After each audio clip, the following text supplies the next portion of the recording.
प्राचीन काल में एक राजा था। राजा के यहाँ कोई संतान नहीं होती थी। एक बार दरबार में एक सन्यासी आया।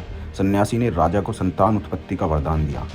सन्यासी ने कहा, हे राजन, जब बच्चे ज्ञान सीखते हैं तो उन्हें ज्ञान सीखने की 4 अलग अलग स्टेजेस अर्थात चरणों से गुजरना होता है। इसको कॉग्निटिव डेवलपमेंट थ्योरी या संज्ञानात्मक विकास का सिद्धांत कहते हैं। ये सिद्धांत न केवल ये समझाने पर केंद्रित है कि मनुष्य ज्ञान कैसे प्राप्त करता है, बल्कि इंटेलिजेंस या बुद्धि की प्रकृति को समझने पर भी ध्यान केंद्रित करता है।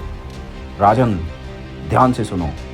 होने वाले राजकुमार के संपूर्ण जीवन काल का एक लेखा जोखा तुम्हें तैयार करना होगा और विशेषकर जीवन के प्रारंभिक वर्षों में होने वाले ज्ञान के विकास की 4 स्टेजेस या 4 चरणों का पूरा विवरण लिख के रखना होगा। राजन, याद रखना, अगर तुम 4 स्टेजेस में प्राप्त होने वाले ज्ञान का विवरण नहीं रख पाए तो राजकुमार अल्पायु में ही मर जाएगा। कुछ महीनों बाद राजा के घर संतान पैदा हुई। सन्यासी के कहे अनुसार वो एक मेल चाइल्ड यानी कि राजकुमार ही था। राजा ने अपने दरबार की सबसे चतुर बुद्धिमान महिला मंत्री को राजकुमार के संज्ञानात्मक विकास के 4 चरणों 4 स्टेजेस ऑफ कॉग्निटिव डेवलपमेंट का पूरा लेखा जोखा तैयार करने के लिए नियुक्त कर दिया। और फिर बरसों बीत गए, बाबा नहीं आए और एक दिन वही बाबा जी राजा के दरबार में वापस आए।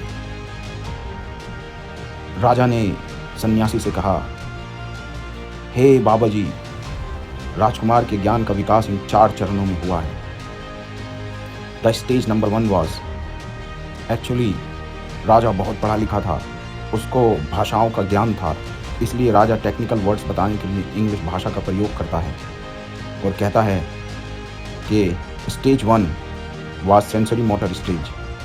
राजकुमार पैदा होने से 2 साल की उम्र तक इस सेंसरी मोटर डेवलपमेंट स्टेज में रहा था। संज्ञानात्मक विकास की इस शुरुआती स्टेज के दौरान राजकुमार का संपूर्ण ज्ञानवर्धन बेसिक रिफ्लेक्सेस से, ज्ञान इंद्रियों या सेंसेस से या फिर मोटर प्रतिक्रियाओं के माध्यम से हुआ था। राजकुमार के जीवन में इस चरण के दौरान अर्थात 0 से 2 साल की उम्र के दौरान होने वाली प्रमुख विशेषताएं और विकासात्मक परिवर्तन इस प्रकार हैं। हिलने डुलने और संवेदनाओं के माध्यम से दुनिया को जानना और समझना, जैसे कि चूसने, पकड़ने, देखने और सुनने जैसी बेसिक क्रियाओं के माध्यम से दुनिया के बारे में जानना और समझना। वस्तु स्थायित्व का बोध, जिसे इंग्लिश में ऑब्जेक्ट परमानेंस कहते हैं। सेंसरी मोटर स्टेज में राजकुमार ने ये जान लिया था कि चीज़ें तब भी मौजूद रहती हैं जब उन्हें देखा नहीं जा सकता। फॉर एग्जाम्पल, शुरू में राजकुमार को ये लगता था कि जब वस्तु या व्यक्ति उसकी नज़रों से ओझल हो जाते हैं तो इट डजंट एग्जिस्ट एनीमोर। मगर बाद में राजकुमार को बोध हो गया कि वस्तु या व्यक्ति, पीपल और things do exist even when they are not in front of him. राजकुमार को महसूस होने लगा था कि वो लोगों और उनके आसपास की वस्तुओं से अलग प्राणी हैं। ये सीखकर कि वस्तुएं अलग अलग हैं और व्यक्तिगत धारणा के बाहर राजकुमार का अपना अस्तित्व है, तब राजकुमार ने वस्तुओं को नाम देना शुरू कर दिया और शब्दों से जोड़ना शुरू कर दिया। राजकुमार की समझ में आ चुका था कि उनके कार्यों के फलस्वरूप उनके आसपास की दुनिया में चीज़ें घटित हो सकती हैं। His actions can cause effect in his environment। बाबा जी ये सब कुछ राजकुमार ने एक साथ नहीं सीखा था, बल्कि इस स्टेज की भी बहुत सारी सब स्टेजेस थी, जिनका विवरण हमने इस वीडियो के डिस्क्रिप्शन में लिख दिया है। फिर राजा ने बाबा से बताया कि राजकुमार के डेवलपमेंट की दूसरी स्टेज थी प्री ऑपरेशनल स्टेज। 2 साल से 7 साल की उम्र के दौरान राजकुमार प्री ऑपरेशनल स्टेज में रहा था। हालांकि भाषा के विकास की नींव पिछले चरण के दौरान रखी जा चुकी थी, मगर भाषा का ज्ञान अर्जित करना या भाषा के ज्ञान का विकास ही प्री ऑपरेशनल स्टेज के प्रमुख लक्षणों में से एक है। प्री ऑपरेशनल स्टेज के दौरान राजकुमार के जीवन में प्रमुख विशेषताएं और विकासात्मक परिवर्तन इस प्रकार रहते हैं। अब राजकुमार ने प्रतीकात्मक रूप से सोचना शुरू कर दिया और वस्तुओं की जानकारी करने और कराने के लिए शब्दों और चित्रों का उपयोग करना सीख लिया था। इस स्टेज में राजकुमार में ईगोसेंट्रिज्म का विकास होता है। राजकुमार बहुत ईगोसेंट्रिक, अहंकारी होने लगता है। इस स्टेज में राजकुमार को दूसरों के नज़रिए से चीज़ें समझ नहीं आती है।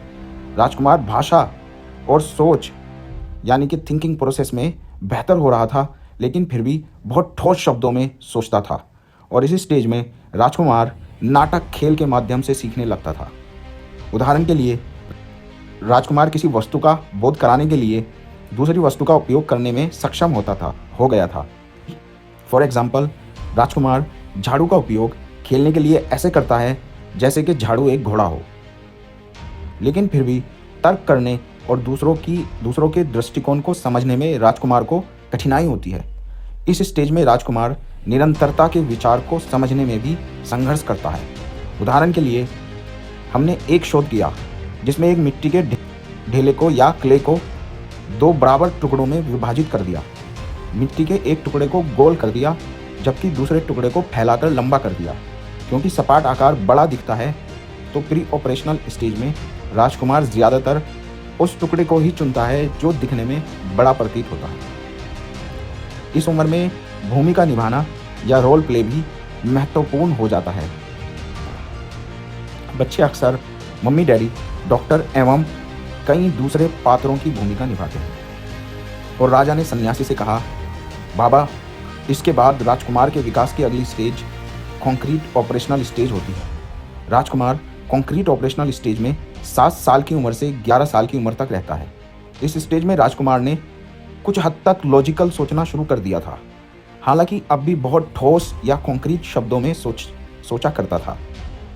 इस स्टेज की प्रमुख विशेषताएं और विकासात्मक परिवर्तन इस प्रकार हैं। तर्क को समझना।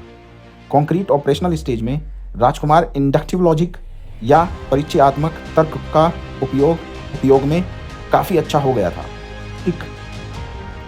या तर्क में एक विशिष्ट अनुभव से एक सामान्य सिद्धांत तक जाना शामिल होता है, यानी एक स्पेसिफिक एक्सपीरियंस से जनरल प्रिंसिपल को समझना आसान हो जाता है। इंडक्टिव लॉजिक का एक उदाहरण ये हो सकता है कि हर बार जब राजकुमार एक बिल्ली के आसपास जाता है तो उसकी आंखों में खुजली, नाक बहना और गले में सूजन होती है। तब राजकुमार ने उस अनुभव से तर्क करना सीख लिया कि राजकुमार को बिल्लियों से एलर्जी है। दूसरी ओर, इस उम्र में राजकुमार को डिडक्टिव लॉजिक का उपयोग करने में कठिनाई होती है। डिडक्टिव लॉजिक से तात्पर्य एक विशिष्ट घटना के परिणाम को निर्धारित करने के लिए एक सामान्य सिद्धांत का उपयोग करने से होता है, अर्थात using a general principle to determine the outcome of a specific event. उदाहरण के लिए, राजकुमार ने सीखा कि अगर ए बराबर बी है और बी बराबर सी है, लेकिन उसके लिए मुश्किल है कि इस लॉजिक से ए बराबर सी के बराबर होगा। कॉन्क्रीट ऑपरेशनल स्टेज की एक और विशेषता है रुख बदलने को समझना या अंडरस्टैंडिंग ऑफ रिवर्सिबिलिटी। राजकुमार इस स्टेज में सीख गया था कि क्रियाओं को उल्टा किया जा सकता है। इसका एक उदाहरण मानसिक श्रेणियों के बीच संबंधों के क्रम को उलटने में सक्षम होना है।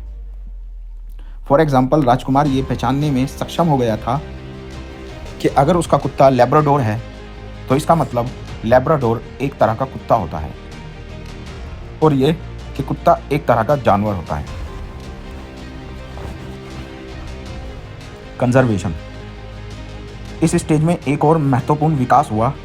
राजकुमार ये समझने लगता है कि जब कोई चीज़ आकार या रूप में बदलती है तो उसकी मात्रा अभी भी सेम रहती है। इस अवधारणा को संरक्षण या कंजर्वेशन की एबिलिटी कहते हैं। फॉर एग्जाम्पल, इस स्टेज में यदि आप एक कैंडी बार को छोटे छोटे टुकड़ों में तोड़ते हैं और 4-5 टुकड़े करके ये बताते हैं कि ये लो ज़्यादा कैंडीज़ हैं, तो राजकुमार ये समझने लगता है कि ज़्यादा टुकड़े करने के बाद भी कैंडी की मात्रा उतनी ही है जितनी कि जब कैंडी पूरी थी। कॉन्क्रीट ऑपरेशनल स्टेज में राजकुमार कम ईगोसेंट्रिक हो गया था। तब राजकुमार दूसरों के दृष्टिकोण को समझने की थोड़ी थोड़ी कोशिश करने लगता है। ऑब्जर्वेशन की एबिलिटी। कॉन्क्रीट ऑपरेशनल स्टेज में राजकुमार में एक समस्या के कई हिस्सों पर ध्यान केंद्रित करने की क्षमता आ जाती है। जबकि विकास के पूर्व चरणों में राजकुमार किसी स्थिति या समस्या का के केवल एक पहलू पर ध्यान केंद्रित कर पाते थे। इस स्टेज में इस क्षमता को डिसेंट्रेशन के रूप में जाना जाता है।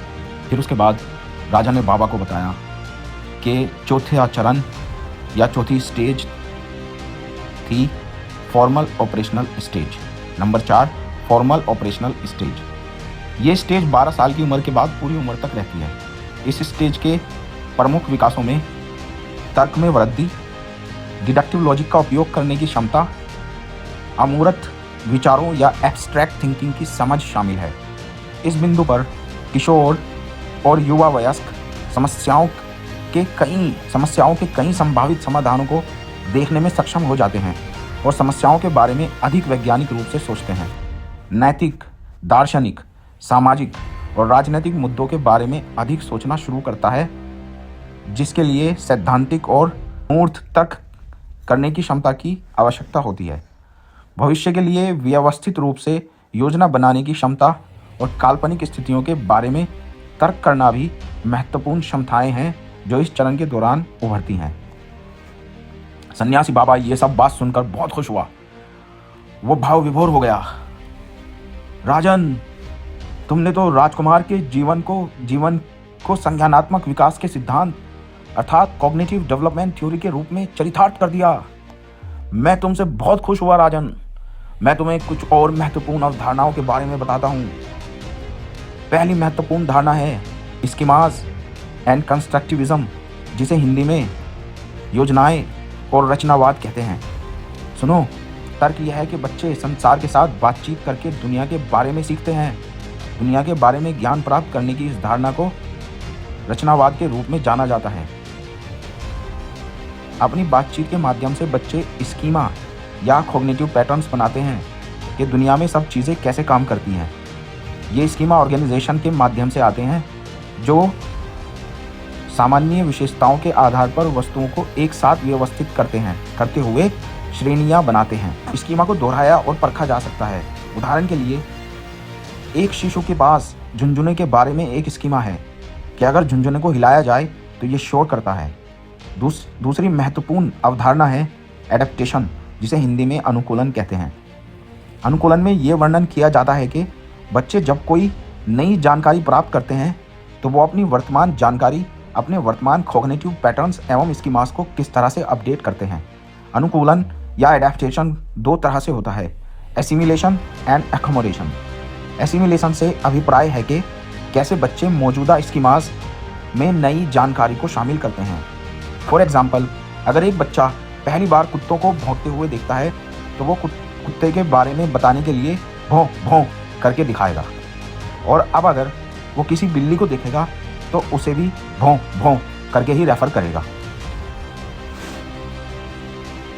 एकोमोडेशन से अभिप्राय ये है कि बच्चे दुनिया में नई जानकारी से मेल खाने के लिए अपने कॉग्निटिव पैटर्न्स को कैसे अनुकूलित करते हैं। फॉर एग्जाम्पल, जब बच्चे को ये पता चलता है कि कुत्ते और बिल्लियाँ अलग अलग हैं, बच्चा अपनी जानकारी को अपडेट कर लेता है और न्यू स्कीमास को एडेप्ट करता है। और एक अवधारणा है इक्विलिब्रियम या स्कीमास का संतुलन। संतुलन की अवधारणा जीव विज्ञान के होम्योस्टेसिस जैसी है। कॉग्निटिव प्रोसेस या हिंदी में कहें तो संज्ञानात्मक प्रक्रियाएं संतुलन की ओर लक्षित होती हैं। जब बच्चे नई जानकारी सीखते हैं जो कि उनके मौजूदा स्कीमास के विपरीत हो तो वे असंतुलन की स्थिति में आ जाते हैं। संतुलन प्राप्त करने के लिए बच्चे अपने मानसिक निर्देशों को अनुकूलित करते हैं। ये संतुलन नई जानकारी का एसिमिलेशन करके, उनके मौजूदा स्कीमास को अपडेट करके नई जानकारी को समायोजित या एकोमोडेट करने से होता है। संतुलन प्राप्त करने से बच्चे नई जानकारी सीखते हैं। ठीक है बच्चों, जीन पियाजे की पूरी थ्योरी बाबा ने एक कहानी के रूप में समझा दी है। एंजॉय करो। I hope you enjoyed it. Take care.